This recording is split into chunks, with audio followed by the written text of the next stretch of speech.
to Accelerated Velocity, the podcast that helps you move faster, smarter, and more strategically in the rapidly evolving world of AI. We'll break down the latest AI news and innovations and explore how they impact your marketing, sales, and business growth.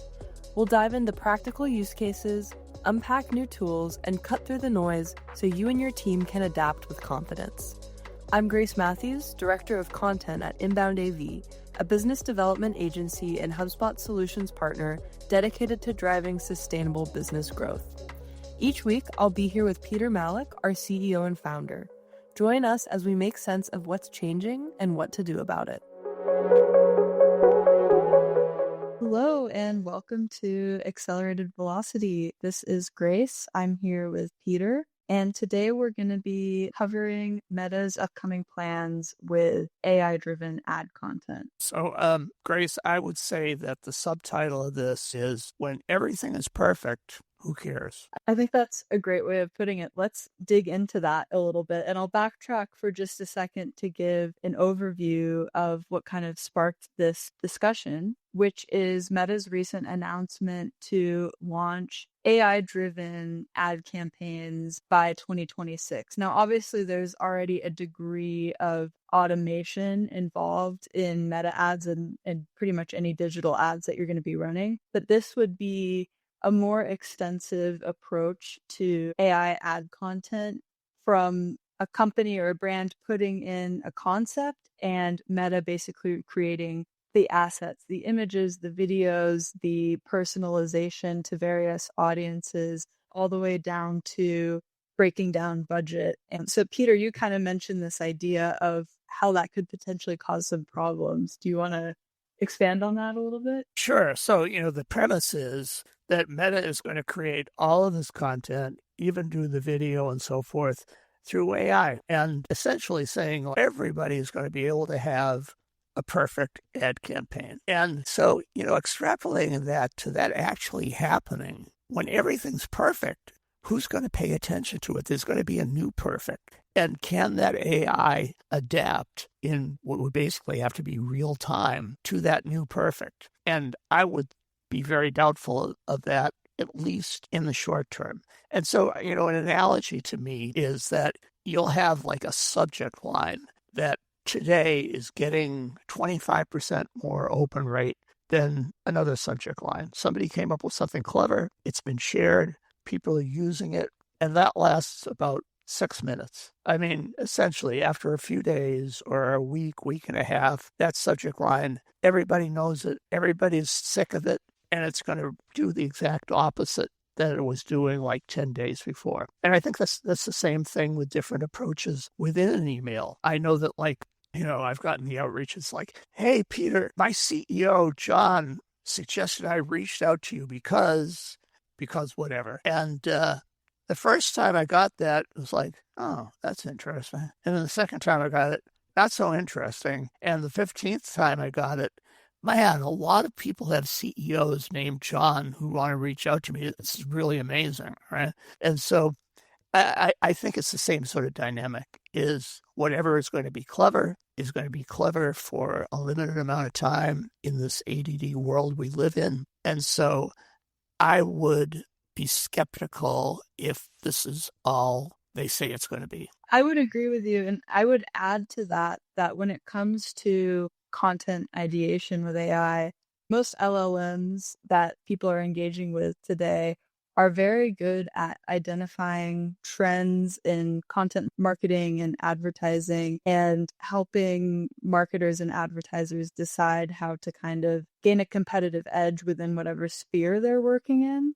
But AI is not very good at identifying what hasn't been done before, which is what really makes you come out ahead of the competition. No, I double down on that. And it's not only is it not very good, it just doesn't do it because it hasn't been done before. And AI has to learn from somewhere.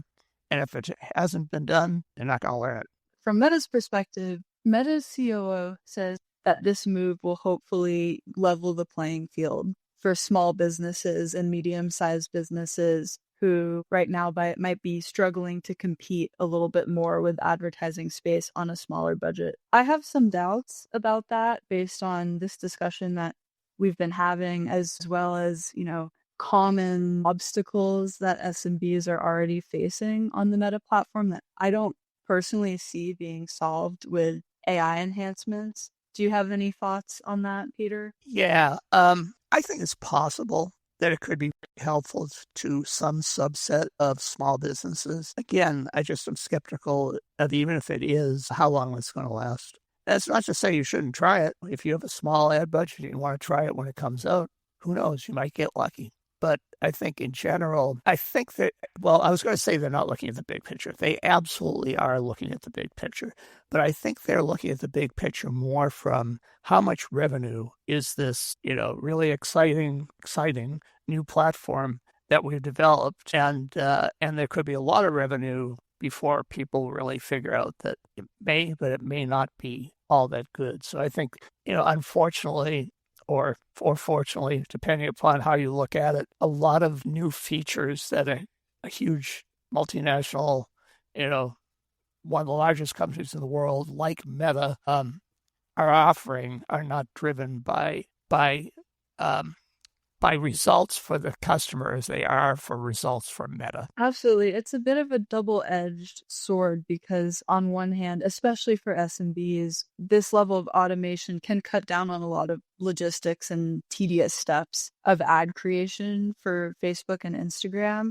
But at the same time, as you mentioned before, there are issues with the quality and competitiveness of those ads potentially, but also Meta's control over making data-driven decisions about ad campaigns. As you say, Meta's going to be doing what's in their personal interest to continue to generate ad revenue. So I would probably hypothesize that while some level of AI-driven intelligence for your ads is going to be helpful, it might be a little bit different relying on that within Meta versus relying on some third-party analytics platform. Yeah, I mean, I think that brings up a really interesting point, and that is you can use different LLMs. And for instance, Notebook LM, the Google product, is a perfect example.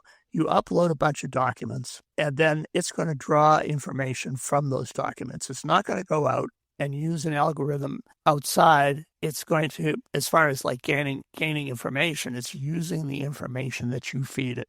So I would guess that to find a video creation platform, and there are more and more really good ones, and training it on your business and the particular quirks of not only the general vertical you're in, but also your business is going to be much more effective than any sort of generic AI ad creation platform. And that's totally accessible to the smallest business. Absolutely. And I'm just going to butt in there and give a little bit of a lo-fi marketing or advertising tip via Notebook LM.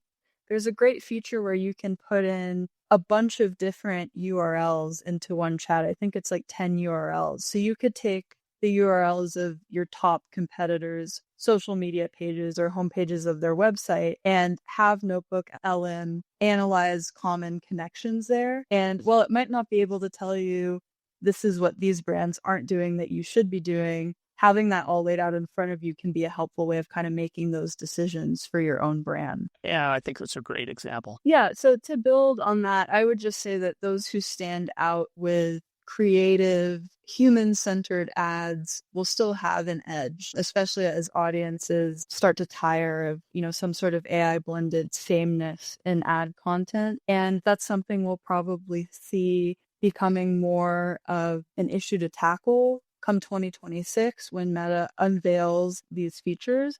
But at the same time, it's something to start thinking about and implementing now. How can you leverage the AI tools that are accessible and affordable to us today to enhance your ad campaigns, to enhance your inbound content marketing campaigns? It's not something we have to wait for another year. Yeah, no, I totally hear you. And I have to say, I mean, what was it, maybe 3 months ago? that we were talking about news that came out about, AI is getting dumber because it's training on AI. And that was the big headline, and it makes sense. But at the same time, we haven't been hearing that lately. And is that really a thing right now? It may be. It may be. I mean, we've talked about AI's hallucinations on this show a couple of weeks ago. But at the same time, there are just uncharted waters. It's uncharted waters, and we have no idea of all the repercussions of different things that we're trying, that the AIs are building, companies are building, and